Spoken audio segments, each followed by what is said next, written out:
Poursuivant notre route, nous faisons halte à Pereslav-Zaleski.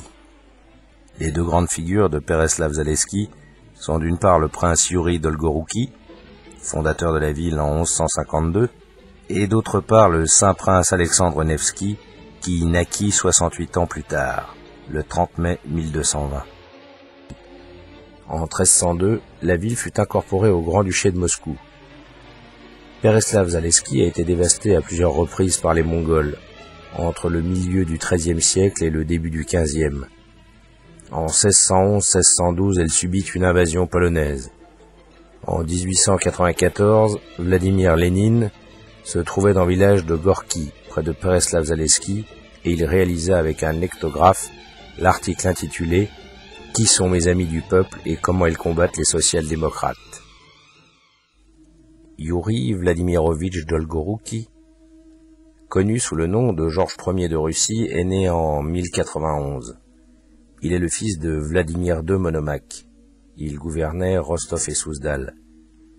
Étant le fils du grand prince de Kiev, il ne voulait pas se contenter de peu et il avait pour objectif de conquérir la grande principauté, ce qui lui valut le nom de Dolgorouki, qui signifie longue main.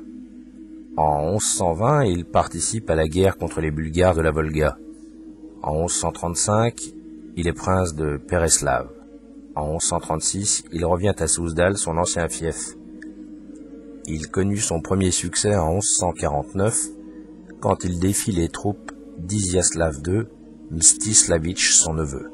Il a ensuite gouverné Kiev, de 1155 à sa mort, le 15 mai 1157, des suites d'une indigestion contractée lors d'une beuverie chez un boyard de ses amis.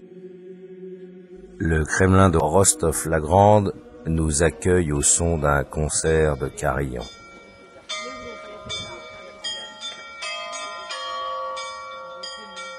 Déjà au XIIe siècle, Rostov s'étendait sur la rive du lac Nero. À Rostov, ville riche et commerçante, il y avait une assemblée du peuple, en russe Vetché, et ses habitants reconnaissaient sans enthousiasme le pouvoir princier. Ils avaient encore moins de sympathie pour le christianisme qui leur était imposé. En 1073, un évêque trop zélé, Léontie, fut assassiné, et pendant plus de 70 ans, l'Église hésita à le remplacer. Le grand prince, Andrei Bogolyubski, réussit à maîtriser ses sujets et prit de liberté, mais lui aussi craignait de vivre dans cette ville qui était pourtant la plus riche et la plus importante de toute sa principauté. À Rostov, il y a avant tout le Kremlin, qui servait jadis de résidence aux métropolites. Il y a quelques années, il n'aurait pas été possible de voir toutes ces merveilles. En effet, en août 1953, un ouragan endommagea la ville, arrachant les arbres et balayant les toits des maisons comme des feuilles mortes. Toutes les églises de Rostov furent décapitées, défigurées. Et c'est grâce au travail rapide des restaurateurs que nous pouvons à nouveau nous émerveiller devant les églises de Rostov. La plupart des constructions du Kremlin datent de la fin du XVIIe siècle et furent élevées au cours d'une vingtaine d'années. Elles furent financées par le métropolite de Rostov, Jonas Sisoyevitch, qui était très riche. Jonas fit appel aux meilleurs artisans, tailleurs de pierre et peintres de l'époque.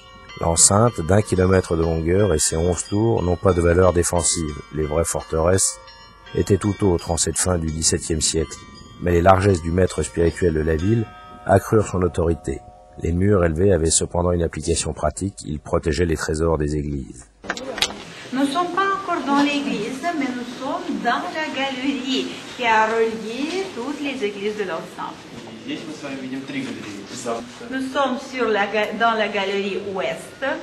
А вот на западной галерее, на которой мы сейчас находимся, мы с вами видим фрески на тему апокалипсиса. Et dans cette galerie ouest, vous pouvez voir les fresques au sujet de l'Apocalypse.